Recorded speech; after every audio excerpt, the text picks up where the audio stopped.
காணாமல் போன 40 வயது பெண் காட்டுக்குள்ளிருந்து சட்டலமா மீட்கப்பட்டிருக்காங்க. கள்ளக்காதல கைவிட்டதால 31 வயது காதலன் ஆடிய கோர தாண்டவம் இது.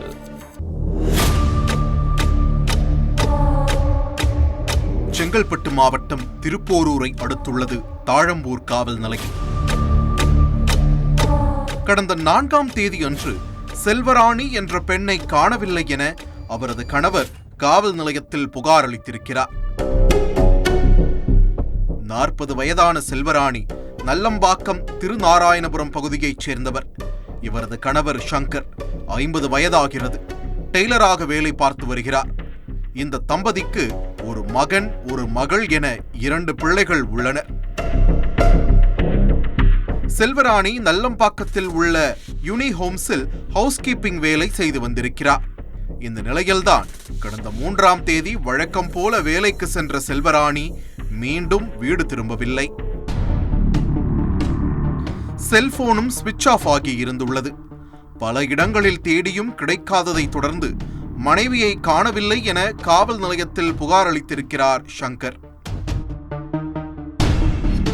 புகாரின் பேரில் வழக்கு பதிவு செய்த போலீசார் செல்வராணியின் செல்போன் அழைப்புகளை சோதனை செய்திருக்கிறார்கள்.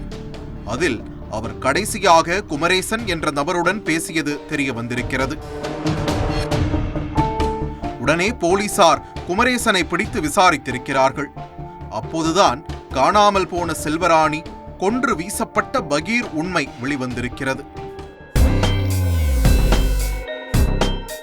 குமரேசன் வேறு யாருமல்ல, செல்வராணியின் கள்ளக்காதலன். 31 வயதான குமரேசன் திருவண்ணாமலை மாவட்டத்தைச் சேர்ந்தவர். இவருக்கு கடந்த சில ஆண்டுகளுக்கு முன் அதே பகுதியைச் சேர்ந்த ஒரு பெண்ணுடன் திருமணமாகி ஒரு பெண் குழந்தை உள்ளது. ஆனால் திருமணத்திற்கு முன்பிருந்தே குமரேசனும் செல்வராணியும் பழகி வந்திருக்கிறார்கள். செல்வராணி வேலை பார்த்த யுனி ஹோம்ஸ் சிட்டியில் உள்ள ஒரு வீட்டில்தான் குமரேசன் வாடகைக்கு தங்கியிருந்துள்ளார். அப்போதுதான் இருவருக்கும் இடையே பழக்கம் ஏற்பட்டிருக்கிறது.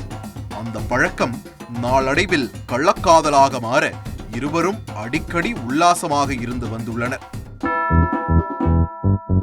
குமரேசனுக்கு திருமணமாகிய பிறகும் இருவருக்குமான உறவு தொடர்ந்திருக்கிறது. இந்த நிலையில்தான் கடந்த சில மாதங்களுக்கு முன் செல்வராணிக்கும் குமரேசனுக்கும் இடையே இருந்த கள்ளக்காதல் விவகாரம் கணவர் சங்கருக்கு தெரிய வந்திருக்கிறது. இதனால் கடுப்பான சங்கர் கள்ளக்காதலை கைவிடச் சொல்லி மனைவியை கண்டித்திருக்கிறார். அன்று முதல் செல்வராணியும் குமரேசனோடு பேசுவதை நிறுத்தி உள்ளார். கள்ளக்காதலியோடு பேச குமரேசன் பல வழிகளில் முயற்சித்தும் முடியாமல் போயிருக்கிறது. இதனால் கொதித்து போன குமரேசன் செல்வராணியை கொலை செய்ய திட்டம் தீட்டியிருக்கிறார். அதன்படி சம்பவத்தன்று வேலைக்கு வந்த செல்வராணியிடம் மகனுக்கு விபத்து ஏற்பட்டதாக கூறி நாடகமாடியிருக்கிறார். இதனை நம்பிய செல்வராணியை மருத்துவமனைக்கு அழைத்துச் செல்வதாக கூறி ஒத்திவாக்கம் காட்டுப்பகுதிக்கு அழைத்துச் சென்று பேச்சுவார்த்தையில் ஈடுபட்டுள்ளார். அங்கே இருவருக்கும் இடையே வாக்குவாதம் முற்றி தகராறு வெடித்திருக்கிறது.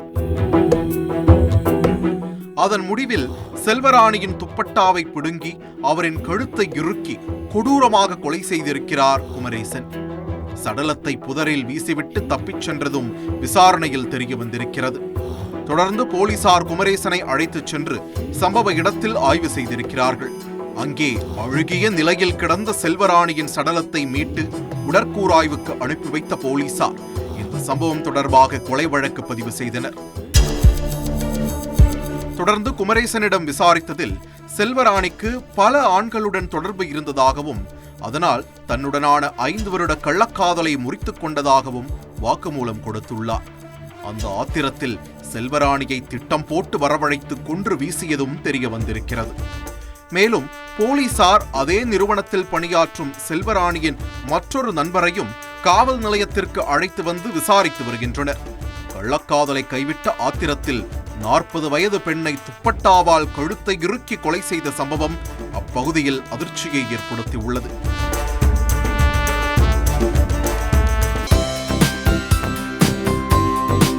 தந்தி டிவியை உங்கள் கேபிள் டிவி ஆபரேட்டரிடம் இலவசமாக கேட்டு பெறுங்கள்.